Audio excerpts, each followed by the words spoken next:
تو قیامت کا دن ہوگا، ہم تمہارے منہ پر مہر لگا دیں گے، کوئی بول ہی نہیں سکے گا۔ ویسے کہ رب کریم کی دربار اتنے حشمت والی ہوگی، ہم تو کیا کوئی نبی نہیں بول سکے گا، کسی نبی میں بھی جرأت نہیں ہوگی۔ اگر جرأت ہوگی تو ہمارے آقا نامدار علیہ السلام کو اجازت رب کریم نے دے دی ہے، وہ مغروب فرمائے گے امتی، باقی کچھ نہیں فرمائے۔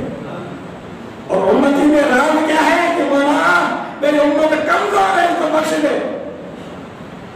اور مطلب نہیں ہے۔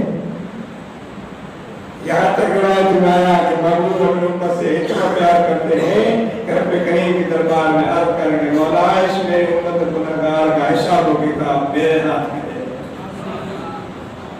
اللہ فرمائے کہ مغلوب آپ شفاعت کی کرسی پر ہیں، آپ شفاعت کا اذن ہے کریں، آپ شفاعت کے مقام پر ہیں، میں عدالت کے مقام پر ہوں، عدالت کرنا میرا کام ہوگا، شفاعت کرنا میرا کتاب کا کام ہوگا، لہذا آپ کو یہ کام سے نہیں سوچ سکتا، اس لیے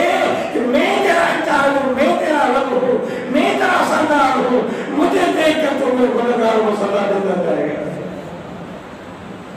میں تو رب ہوں،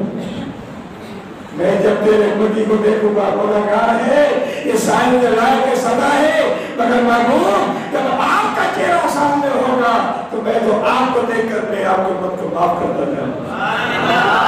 میرے سے پوچھنے والا کون ہے؟ آپ سے پوچھنے والا ہے میرا بندہ ہے، مگر میں نے آپ کو مقام دیا ہے، عزت دی ہے شفاعت کے مقام پر کہ آپ اپنے امت کی شفاعت فرمائیں گے، اور قیامت کا دن ایسا ہولناک ہوگا، ہم اور آپ کیا نبی بھی گفتگو نہیں کر پائیں گے اگر بالے ہوں گے سنے مصطفیٰ